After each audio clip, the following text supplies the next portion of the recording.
When you have a plan B, when you have a backup plan and your business struggles, what do? You quit, you wait, you stay in that struggle. There's no necessity. And I thrive on necessity.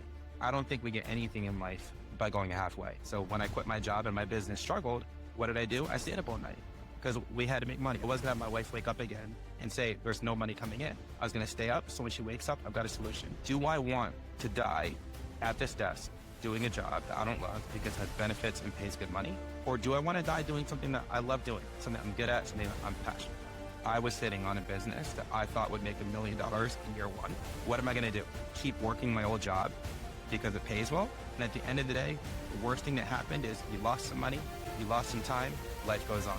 Hello and welcome to the Art of Selling Online Courses. We're here to share winning strategies and secret hacks from top performers in the online course industry. My name's John Ainsworth and today's guest is Spencer Russell. Now, Spencer is an early literacy expert and the founder of Toddlers Can Read, where he creates online courses that help parents to confidently teach their kids to read. He's a former classroom teacher and now has over 5 million followers online and over 10,000 customers. And he's known for clear, practical instruction and simple phonics-based methods that can get real results. And today, we're going to be talking about why you need to burn your bridges and commit 100%, the future of online courses, why to prioritize value over revenue, and how to protect your business from AI. Spencer, welcome to the show, man. Thanks for having me. Let's do it. So talk us through, I covered briefly there, but who is it you're helping with your courses and what kind of problem are you solving for them? I've got 4 main demographics.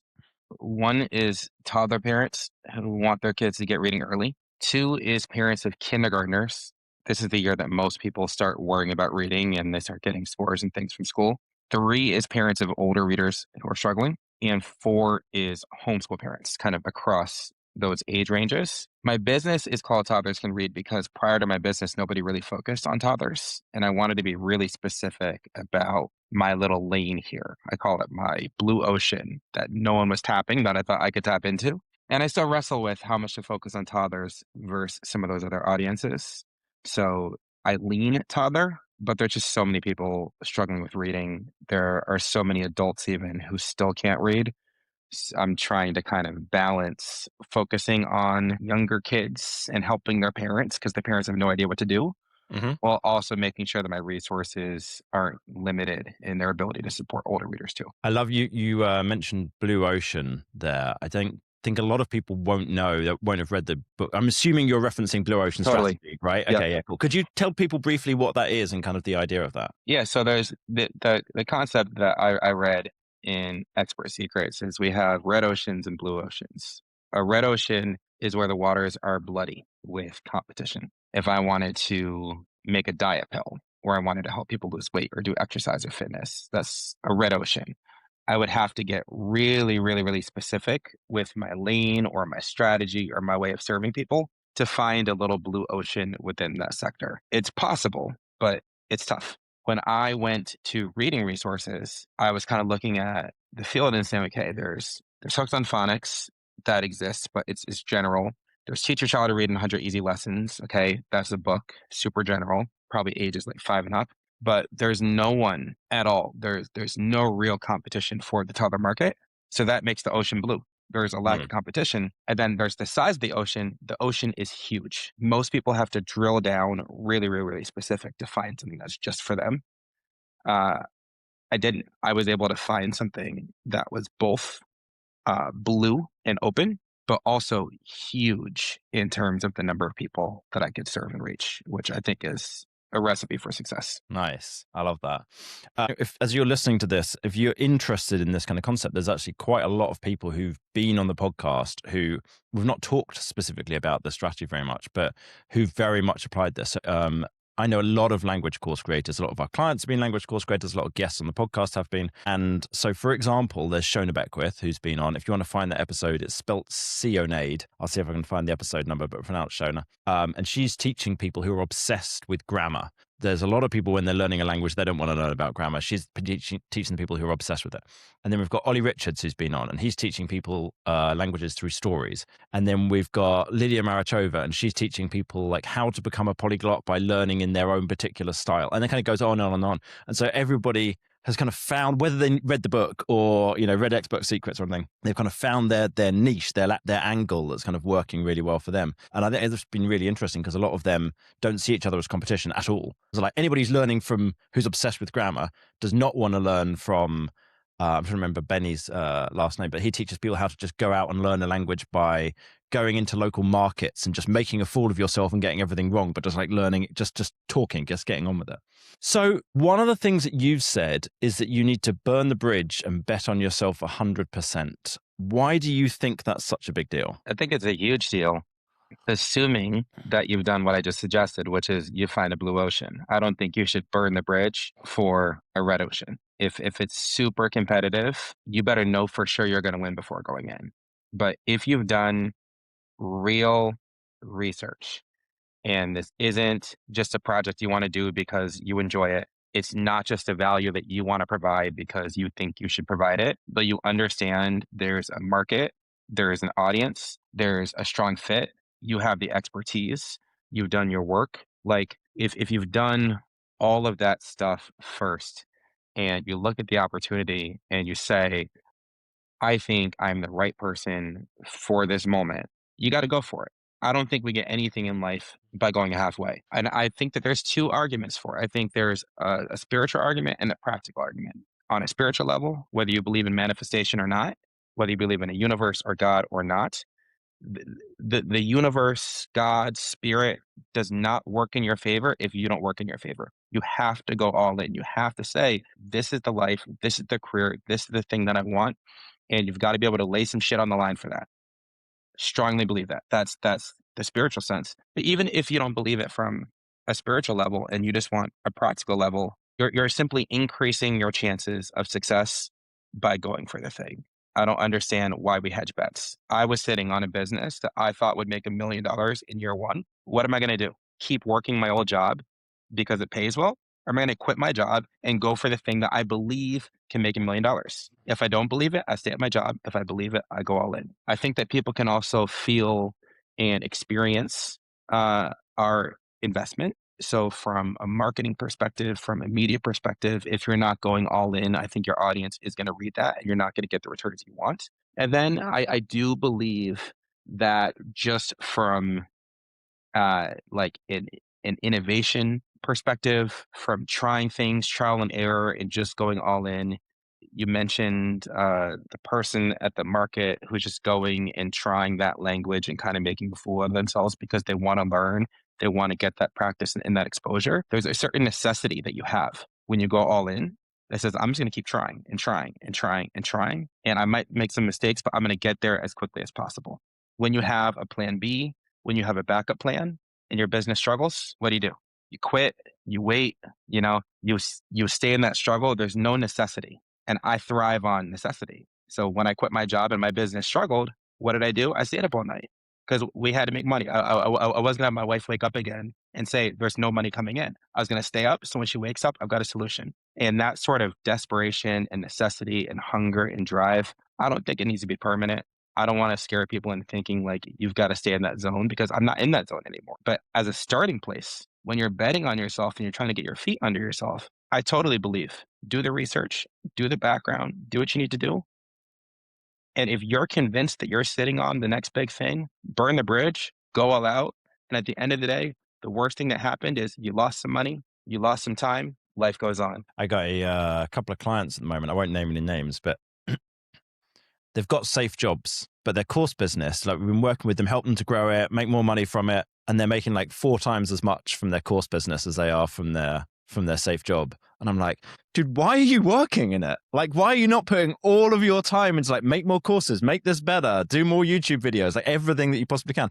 Why would you also work 40 hours a week in a job that's paying you so much less when you've got this potential? But I think people are nervous, They're like, what if it doesn't work out? What if it's only working for a few months and then it all falls off a cliff? What if da da da da da? So if someone's listening and they're in that situation, they're like, you know what? I have got this to a good stage. I have got far enough along that I can see I found my niche. I found maybe they haven't perfectly got a blue ocean, but I found something that's like a good niche for me where I'm differentiated from the competition. I've started to get some traction. It's doing well. Maybe it's not quite making enough that I could live on its own, but I got some savings, or it's just starting to make enough money. What would you say to that person to kind of help them to decide if this is the right thing for them? It's tough for me to talk to this person because I don't fully empathize or relate with this person. Hmm. I know it's good to be like relatable, but in terms of like going in on things, that's what I do. That's what I like to do. I find like joy in a little bit of like the risk. Hmm. I think my first question to them would be, do you have kids? Do they have kids? Let's say they do, because that Let's say makes it they do. harder. Yeah. Let's say they do. I had a kid when I started this business. He was 3. And it was a big part of my calculation. 2021, at this point, we have a ton of people dying from COVID. Kobe Bryant had died in a plane crash. My cousin had died. There's a lot of death and despair and sadness going on in the world. I felt a lot of that. Mm. And there's a very real, tangible sense of I could go at any time. Do I want to die at this desk doing a job that I don't love because it has benefits and pays good money? Or do I want to die doing something that I love doing, something I'm good at, something that I'm passionate about? That's the argument for anybody. But specifically for people with kids, I'm having this discussion in my head through the lens of my son. And what do I want him to see? What do I want to model for him? I don't want to be the kind of dad who's scared to try things because I don't want my son to be the kind of person who's scared to try things. I can't say I want my son to grow up and take risks and be adventurous and live his full life and be happy if I'm sitting here unhappy, miserable, acting out of fear. We can't do that. So if you have a kid and you were to role play the situation, because sometimes it's hard to think about ourselves, and you were to put your kid in the position. Your kid has the 40-hour week job. Your kid has the online course making 4 times as much money. What advice would you give your kid? Would you tell your kid stay? Or would you tell your kid, go for it, I believe in you? If you're going to tell your kid to go for it, I believe in you, but you haven't done that in your life, there's no reason why your kid should believe you because they're watching you. 20, 30, 40 years, they're watching your experience and they're learning how to navigate life from that. So that's the argument I think that we need to make. And if you don't have kids, maybe you can just coach yourself through it and say, what kind of life do I want to live? Like on these course shows, and when I talk to entrepreneurs, we talk a lot about revenue and funnels and strategies and tactics, and all that is important. At the end of the day, there's always going to be people making a ton more money than me. There's always going to be people with a lot more followers, people making more of a difference. I'm not the best at anything. It's my job to live a life that I enjoy, that provides for my family on some kind of upward climb because I love hitting little milestones and getting these little kind of pieces of joy along the way. And that matters. I think that's a huge part of the calculation. And, if people are sitting here and they're like totally fine working 40 hours and then working more on top of that, like more power to you. But if they were, then I don't think they'd be starting online courses on the side. So Mm. I think we should think about what kind of life we want to live and what kind of example we want to set for our kids. Yeah. I think the thing, if you don't have kids, is almost so easy. I mean, it depends. Maybe you've got a wife or a husband who you don't want to move away from. But I knew so many people when they were getting going were just like, I'm just going to move out to Thailand, to Chiang Mai, where it's like $1,000 a month, and my current savings will last me for 2 years. If I can't make a go of it by then, it's Yeah. obviously not, it's not working out. But that's not, I know it's not always possible, but I always had that in my back pocket when I was like, I made a kind of a list of here's plan B, C, D, E, and F. If like everything goes horribly wrong with this business, or it takes much longer to get it going than I think it will, I'm not stopping it. I'm just going to move somewhere cheaper, and like, okay, figure it out. Cause it's like, I knew there was something here. It's like, okay, let's fucking go. And then like about a month in, I was like, oh, okay, it's all fine. I'm like, I didn't need all the other plans, but it was, it's Yeah. good to have them, right? But like, why not? Why Yeah. not like move to Thailand and go all in on your business for a little bit? Maybe it fails. Maybe it doesn't. But at least you'll fail knowing that you gave it 100%, which I think is a lot better than failing, knowing that you never actually gave it a full chance and it could have worked. Something else that you'd said was that you felt like, or you feel that you should prioritize value over revenue in a business. Why do you think so strongly about that? I've gone back and forth on this, and I think it's hard to fully separate the two. Part of my growth on social media has been because I give people a lot without asking for things in return. I don't have calls to action in my video to follow or subscribe or to do this or to do that. It's just really, really simple tips for people to say, here's how to help your kid, or here's how to avoid doing this mistake. And as a result, I think that's really resonated with people. Could I be pitching more, selling more, more focused on income and revenue? Totally. But I think starting from a place of value, I've learned has been really, really valuable for my audience and growing my platform in a way that if I started from a lens of how do we make the most money from each person, I wouldn't have gotten to. Then in terms of products, right now I have 3 online courses. I started as just a course creator and realized that people really want physical products. They want flashcards, they want books, they want things to support. And I was really hesitant to provide those things because it would be more work. It'd be a lot more operationally. They don't have the same profit or margin as courses do. And if I had just one course, I'd probably make more money than having all the books and flashcards and other things because everyone who's interested would be going towards this $200 or $300 thing. But my job is to help people teach their kids how to read. I've got to respond to what people need, what they want, what's going to help them. And there's a level of confidence and just kind of practicality that comes with having the physical stuff with you. So Mm. that gets added. Currently, I'm thinking about the community component of it and what people need. I think people need other parents doing this work with them. I can have the best course, the best instruction in the world.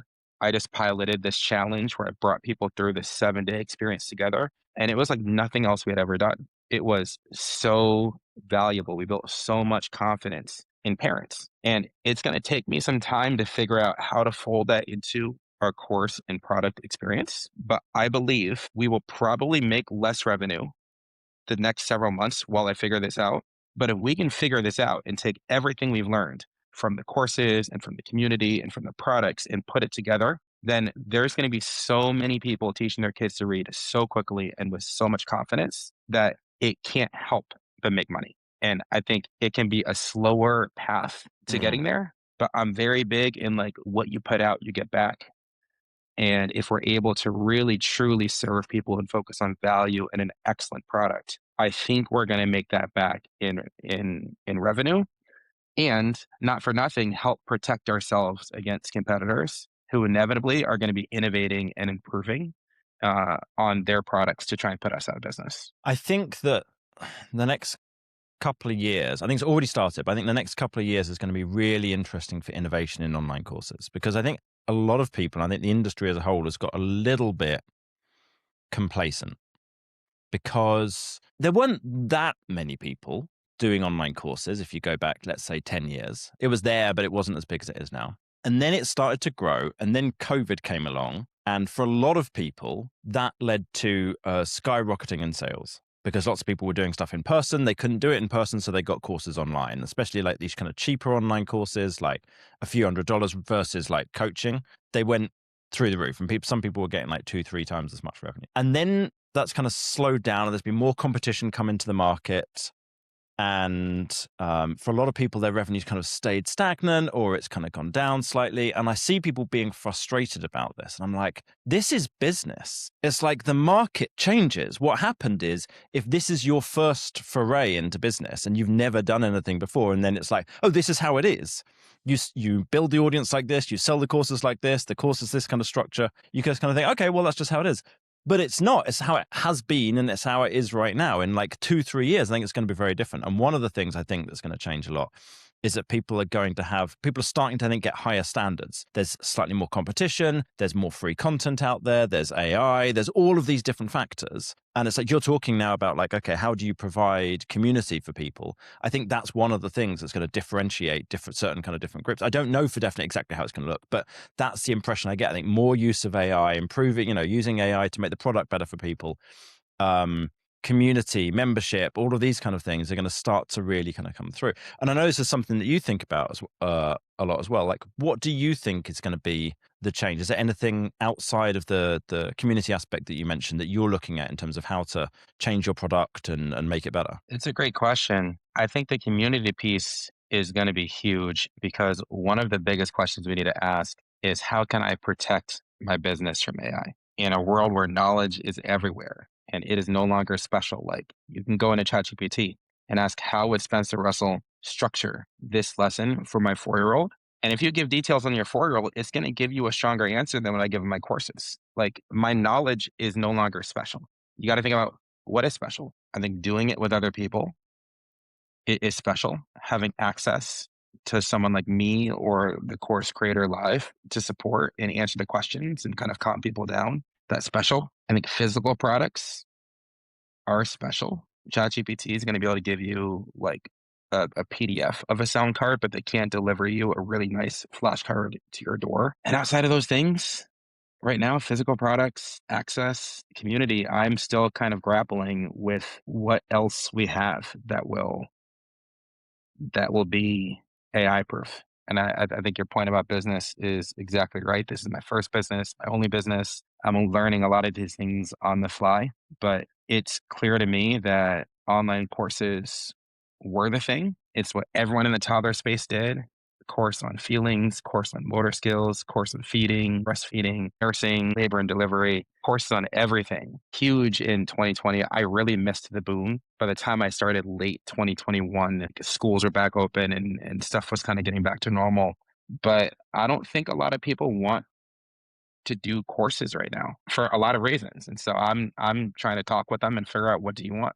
How can I Mm. serve you? Like what's going to be the thing that you can actually do and stick to, not just the thing that I can make a couple $100 on per person without having to pay any overhead. We had a really interesting guest on a couple of months ago. I mentioned her earlier, actually, my friend Lydia, and she teaches languages, and she had felt very strongly that online courses were not the future. She'd made her, a very good living selling courses for many years, and she decided to close all of her courses and not sell them at all anymore, because she built an AI tool that was like a replacement. So it's like all of her bespoke knowledge, but in this AI tool that you can access through chat. So she's got it through Telegram.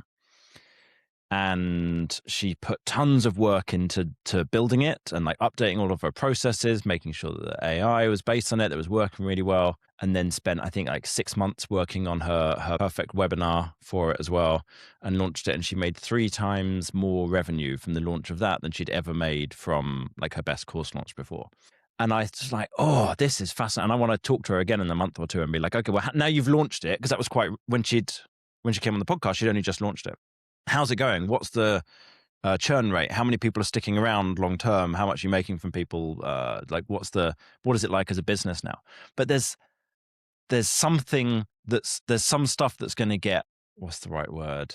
Like, some people are going to come into some markets and come up with something way better, and everyone's going to be like, what happened to my business? It's like, no, we need to be the ones who are going and doing that ourselves, and being like, you're talking about, like, right, with the community, we're like, well, someone else is going to come after me, let me go after it, let me see how can I make something that's like way better than what we've got now. What do you think about with AI? Do you use that a lot in your business? You mentioned about protecting your business from AI. What's your kind of takes on it? I think we need to use AI to help our business, whether that's increasing productivity, which is how we typically use it, or building it into our product itself. Most people stop here, I think, and then go, oh, I use ChatGPT for this, or I built like this AI bot version of myself for this. I am much more concerned with protecting myself against AI. I see a future a year from now, 3 years from now, 5 years from now, where AI puts Spencer and my employees out of business, where it replaces toddlers can read, and ultimately provides people with a ton of knowledge really, really quickly, but doesn't provide the kind of life changing impact that I am trying to provide families with.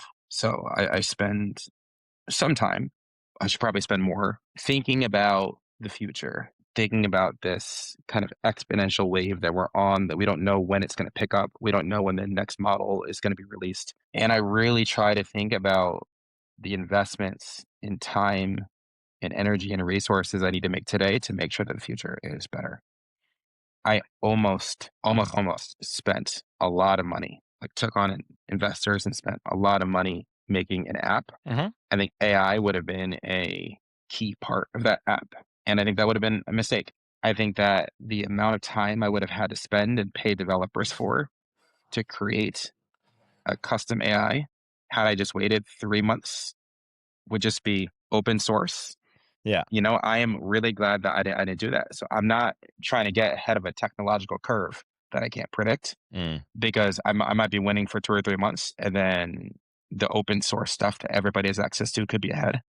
I'm really trying to think about what's my what's my little thing that I can do that nobody else can do. Mm. Whether it's one-on-one time with me or a small group, whether it's access to cohorts of people going through a thing together, whether it's taking the same information that you could get, but just making it simpler and easier and more human. One thing I do that I forgot to mention before that I think is relatively AI proof is working directly with kids. I think AI can tell you, here's the best way to keep a kid engaged. It's totally different if you see me sit down with the kid who's disengaged and you watch how I get them back in that lesson. These are Yeah. things I'm really good at that I can show on camera and help people see the kind of value and the humanity in the product. And again, I don't have it all the way together. Still trying to figure it out, but I think if I spend enough time in this area of how do I create the best possible product and how do I protect it so it's future proof and it's unique. To me, that's more valuable than thinking about exclusively how do I maximize revenue? How do I scale? Because some of my AI proof stuff is not going to be scalable. And I'm going to focus first on how do I deliver it, and then I'll worry about scale later. Mhm. Like that's really where my head and where my passion and where my energy is at right now. Yeah, there's a few approaches that we're taking in the business around AI, very much the productivity side of it. I think most people are underestimating the impact that can have now. So I've started building out AI based apps, and the difference between what you can do with it now and what you could do 6 months ago is just extraordinary in terms of the interface and how well it works. So I was building something out a while back using ChatGPT, and it was a process that a person would run where they go into ChatGPT and they would ask it to do something. It would do a certain amount of thing. You'd then export it. You'd then do the next step. And a friend of mine suggested I try Replit, which is like it will write the code and then run the app for you. And I went in there and gave it the process that I'd written so far. And it just went, okay. And it just started doing the whole thing pretty much. I was just like, man, that's extraordinary. Like we could just do instantly like 4 times as much work. Still needed a person to be involved, but that person could run the process and make it run way faster. So it's like, this is a couple of days a week of my job. It's like just going, what else needs building? How can we make something that builds better sales pages, writes better campaigns, whatever it is? But the other angle I know I'm taking on it is like, how can we make sure we've got that human aspect that people want where it's really needed? So it's like you're got clients of ours have got an account manager that they're working with who's empathizing with them, helping them think through difficult decisions, understands all the strategy, understands that person's business, and can help them from a human point of view. But then they're supported by AI behind the scenes. So that's my approach. It might be different in 6 months. We'll kind of see as stuff starts to evolve. But yeah, I think this is fascinating, and I think most people are not pushing hard enough with it at the moment in terms of what can they do, either like you're talking about to protect from it or to use it. And I think if you do both harder, then you can move forward at quite a speed. I want to get Totally. really practical, tactical with some stuff around your funnels for a little bit, if that's okay. You've said before that you don't think you get nearly the clicks or the opens or sales you should from your email list. Could you talk us through like what are you doing at the moment? Like how often are you running email promotions for the courses that you've got? I'll be super transparent. I've been hands off with email for quite some time, which I think is part of why Hmm. I don't think we've had the kind of open or click that we should. I think very relevant, helpful context is in July of 2024, I sold my business, Authors Can Read, to a larger company, Oh, Lovevery, yeah. and have been working full time as a Lovevery employee while still doing Authors Can Read stuff. On January 1st of this year, I took the business back, so I'm running Toddlers Can Read full time again, but I'm also still working with Love Every, promoting, helping, assisting with the reading skill set. I think it's like a nice special partnership because we're both anti-screen for kids, pro family engagement, intentional parenting, awesome resources. We have all the play kits and stuff for our baby. So love Every, and it's been amazing working with them. And also have missed running my business. Thinking back to just life satisfaction, I learned that I'm the kind of person who just kind of likes being an entrepreneur. I like having a business. I like thinking about it. I like the risks. I like the gambles. I take the losses pretty well now. I take the wins pretty well too.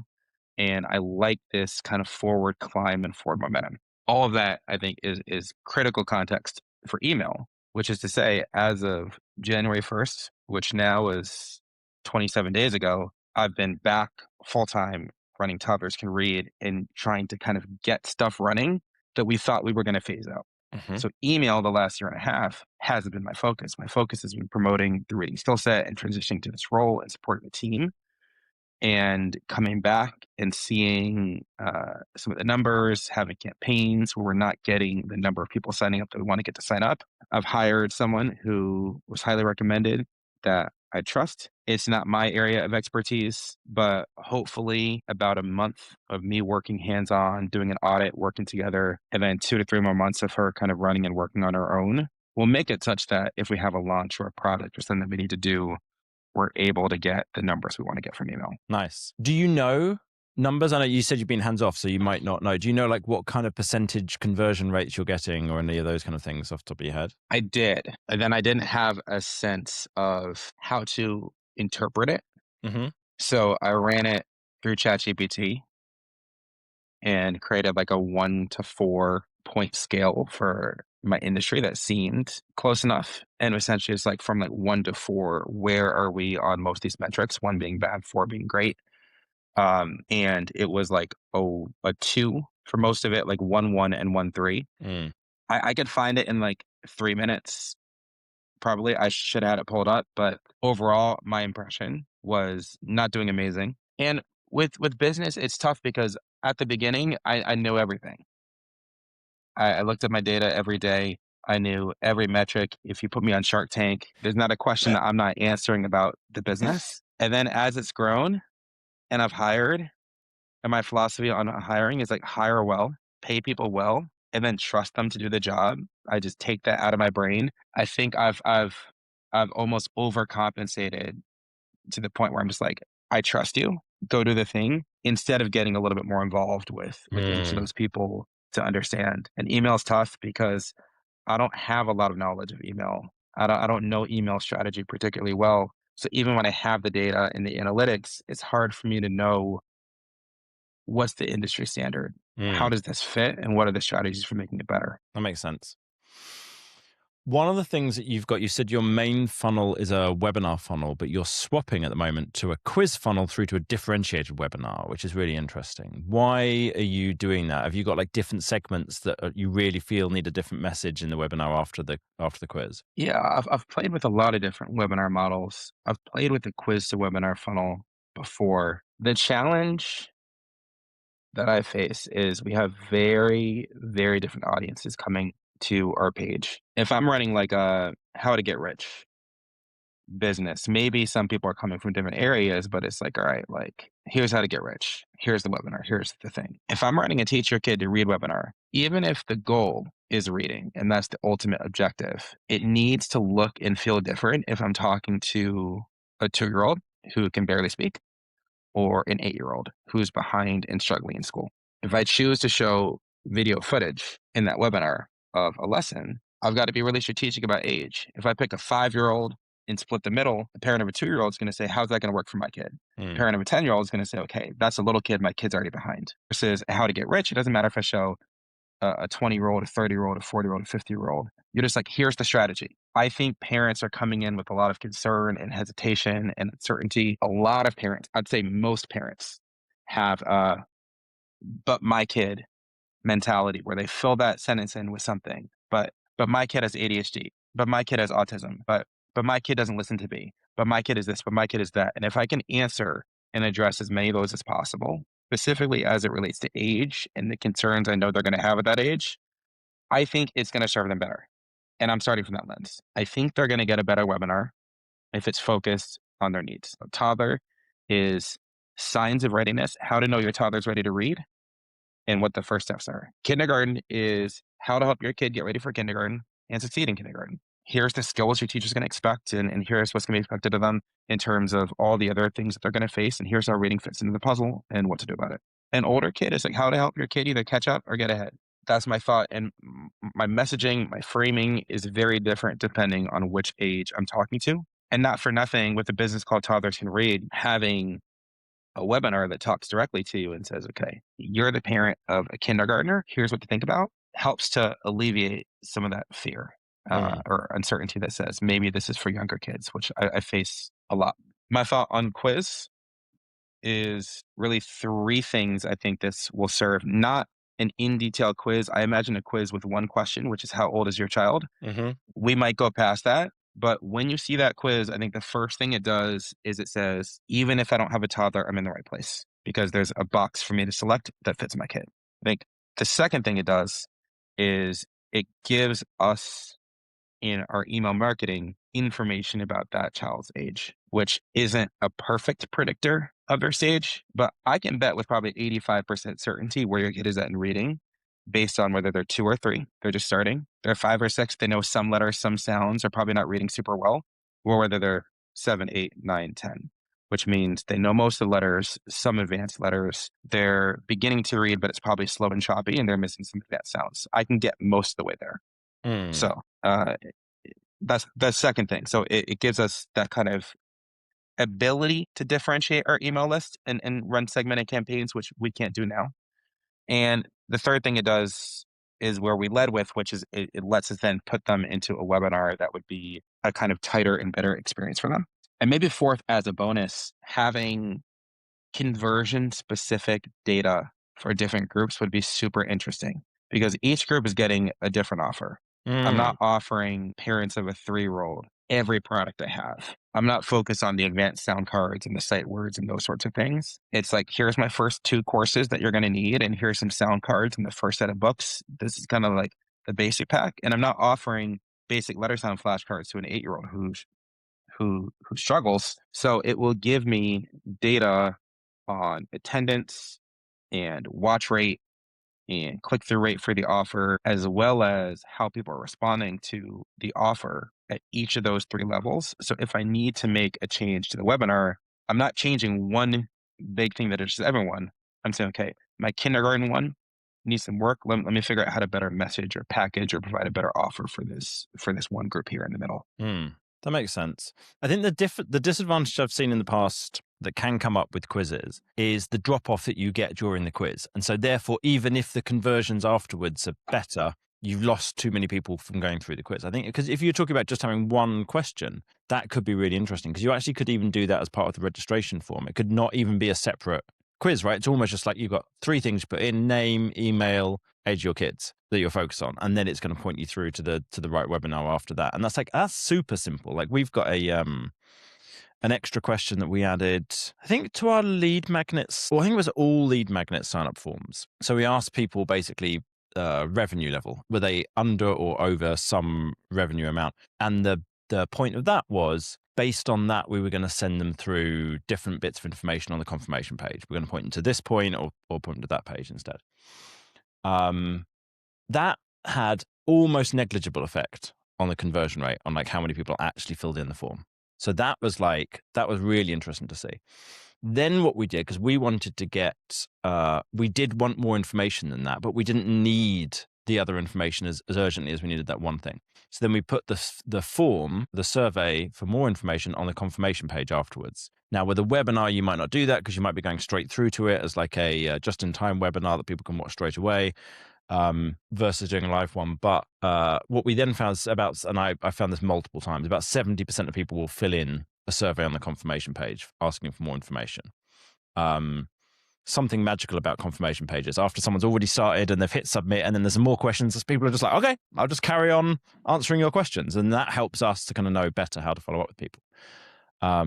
So I really like that. It could be really interesting. The other downside to doing a quiz funnel and then different offers is it's like now you've got to do 3 times as much work on 3 different webinars, 3 different offers that come after it, manage 3 different funnels, 3 times as many things that can go wrong. So it's like that's, I think, just an amount of work you've got to put in that you've got to take into account when you're trying to decide, was this worth it or not? It's not just did the conversions get better. It's like, did the conversions get enough better that this was actually the right thing to do versus something else in your business completely, Yeah, But I look forward totally. to hearing how it goes, man. That sounds Well, cool. yeah, I'd be curious advice if I were to kind of paint a potential picture of Hmm. execution, what you think, or if you think there's any way to make it better. I had this idea. I think the company is called Field and Company or Fields and Company. It is um, a cast iron pan company, and I came to their website because we use the same agency with our Shopify sites. If you go to it, what you should see on the page is a pop up, and the pop up is like a 3 option select, kind of like a quiz. I'm just going to share And screen because I think I found it, but I just want to check I'm actually looking at the right thing yeah, here. If you're listening, we're still going to describe everything, but if you're watching, then you'll get to see what I mean, what we're talking about here. totally. I There you took a go. screenshot of it too. Perfect. It's it's a pop up. It's horizontal orientation. One half of it is a really nice picture of the pans. The other half says Field and Company. You've got 10% off. To claim it, share with us what type of stovetop do you primarily use? Gas, induction, electric, glass, electric coil. No thanks. And the no thanks is small. This to me is kind of how I'm thinking of quiz. Hmm. It's it's simple, it's streamlined. It's one question. We're asking what age is your child? Toddler in parentheses 1 to 3, pre-K in parentheses 4 to 5, kindergarten in parentheses 5 to 6, elementary in parentheses 6 plus or 6 to 10 or whatever it is. So we've got the 4 basic options. I don't know if I'm combining too many things at a time, but I like the idea of they're clicking it for a discount. Hmm. My parents are cheap, they're going to want a discount. 10, 15% feels fair to me. So how old is your kid? Click one of these for a discount. They click 15%. They click their thing. Next screen obviously is gonna be email. Then I capture their email. Then they're through. I've got the email. I've got kids' age. From there, things can go a lot of different directions. I imagine it could be helpful to have a landing page that Hmm. people are taken to next, specific to the age level, with the webinar on the page. Hmm. So it's like this is the toddler page. The webinar, I'd have to switch my webinar company and figure out how we're going to do that. Does it autoplay, blah, blah, blah, some copy, whatever, but take them right to the webinar. Hmm. And then maybe there's some products and some other things on the page specifically for their level that they can use that 15% off thing for. And to me, it's combining pop up with discount, with quiz, with webinar. And I don't know if that is complicated and terrible or if it's simple and intuitive. Because my goal is to put people where they need to be with as little friction as possible. And I could really see it going either way. Mm. The reason that nearly all e-commerce businesses use discount as the lead magnet to get people's contact details is because if someone's on an e-commerce website, they are almost definitely interested in buying a thing, a widget, a dingus, a cast iron pan, whatever it is.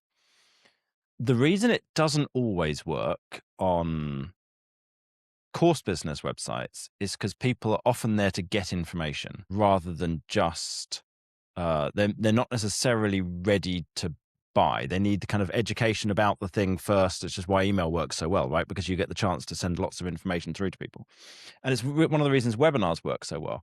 So my concern with this, I'm not saying it won't work. I'm just saying that instinctively, I'm like, having gone through worked on enough funnels over time, it's not the approach I would take first. I would focus on the get them into the webinar as being the focus rather than the discount as being the focus. I think the single question at the beginning is really good. Do you know right message from Brennan Dunn? Because I think there could be something there that could be very powerful for you. So the basic idea of it is it's a SaaS business. Brennan's been on the podcast before. Really, really good guy. And what his concept is how do you improve conversions by personalizing your website, your marketing to people based on important information about them, and then how do you get that information from them? So the idea with right message is they have lots of places where they will ask you for that bit of information. So they'll have a pop-up, but they'll also have a thing that pops up in the bottom right corner of the website. They'll have it be when you're signing up for the lead magnet, they're asking you that as another question. There's lots of ways of them doing that, and they provide all those tools for it. And then it makes it very easy for you to then get that information into Kit or ActiveCampaign or whatever your email marketing system is and point people off to the right step that's next. So I need to think about this a little bit more in terms of, you said like, get my advice. And I need to think about it a little bit more. And I'm going to chat with Josip, who's our head of funnel strategy, about like, what what would be the right order to do these things in? Because you've got a few moving parts here, right? You've got the webinar, you've got getting more information about them, you've got making different offers, you've got sending different emails to them. And I think that there's probably something clever you can do, but I think it has to line up with, if you're trying to get someone to a webinar and you start off by talking about discount, I feel like you're kind of your watch rate of the webinar is going to be too low because people weren't expecting to be going to sign up for it. Hmm. It would depend. I'd need to, um, like you were saying earlier, I don't know this person. I don't know what advice to give them when I was trying to give you a hypothetical. Like, I'm starting to Yeah. think that like now, right? Like, what I'd want to see, what was your webinar sign up rate before? What did your previous webinar sign up look like? What's your how does your audience behave? But I think that, like I said, I'll have a chat with Joseph, and we'll get some useful opinions over to you on this one to actually like give a proper answer. But I think that what you're saying as a concept of get the information about the age sounds really important. Having a different webinar, having a different offer, having different emails sounds great. I think that initial step might be need a bit of thinking through. So apologies, I haven't like I'm hedging. And I'm not giving you like a full a straight up answer. Yeah, it's a good answer. I think there's something that you said about people are signing up expecting a discount, and instead they're getting information. That could be, I mean, they're getting the discount too, but that's Hmm. they're signing up for one thing, I'm giving them something else, I think matters. The reason why I think discount could work Hmm. is because I have online courses, but I also have physical products. Hmm. So That's I true. live in a Yeah. different space than a lot of course creators. Hmm. In terms of revenue, it's about 50-50 Oh physical wow, as products, high as that. online Okay. courses. Yeah. But what that means is the products, I sell a lot more of them than Hmm. I sell courses. $20 sets of flashcards, $30 sets of books, 10 times more products probably than I sell courses. Oh, that does. Yeah, that might change things. But the Interesting. courses provide a very meaningful 50 that Hmm. I don't have to pay for them to be created. I don't have to pay for them to be stored in a warehouse. So without the courses, it's tough for me to even fund and pay for the products. But Mm. people come to my site because they've seen flashcards and books and stuff on social media. They want the quick hit, the quick thing to help teach their kid how to read. And I want to give it to them. I'd love to give them a discount to get it. But also, I do want to move some of these courses. And if they pair it with the course, it's going to give them a much better experience teaching the kid to read. So that to me is why I kind of say, like, what if I just tried a discount strategy instead of a webinar strategy, but I was kind of trying to marry the two together and do both, which Mm. might not be the best plan. Yeah. Yeah. It might be those are two separate things. Yeah, and I'll think about it some more. I'm going to come back to you. If anybody wants to check out the stuff about Right Message, I had Brennan on the podcast, episode 149, and that was a really, really interesting episode. And so this has been amazing. I really, really appreciate you coming on and being so open about everything and talking about your business in so much detail today. If people want to go check you out, where should they go? What's the website? Where are you on socials? You can go to toddlerscanread.com or at toddlerscanread on everything: YouTube, TikTok, Facebook, Instagram. And yeah, you want to check out some reading products, want to check out the funnel. If you check out the funnel, send me feedback. So I have it. I'm always open and there's always more to learn. So yeah, appreciate it. Appreciate people listening. That's amazing. Thanks so much, Spencer. Thanks so much for listening, as always, and we'll catch you guys next time.